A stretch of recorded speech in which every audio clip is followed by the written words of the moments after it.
हाय, हे चीज बर्न आहे. चीज बर्न म्हणजे हा असा बर्न मिळतो, मसाला बर्न असतो हा. आणि तो मग कापायचा मधी आणि हे असे पनीर मसाला लावून वगैरे फ्राय करायचे, मीठ मसाला लावून फ्राय करायचे.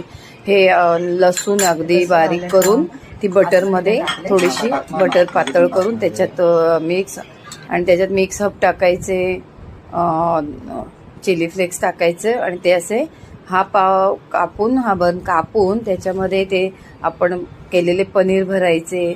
शिवाय आपण लसूण आणि हे केलेलं आहे बटर, ते सगळं आतमध्ये भरायचं आणि भरपूर सारा चीज भरायचा त्याच्यामध्ये. बघा, हे असंच पूर्ण तयार करून आणि मग अवनमध्ये ठेवायचं. अवनमध्ये थोडंसं अगदी 30 सेकंदला ठेवून असा चीज बन बनवायचा.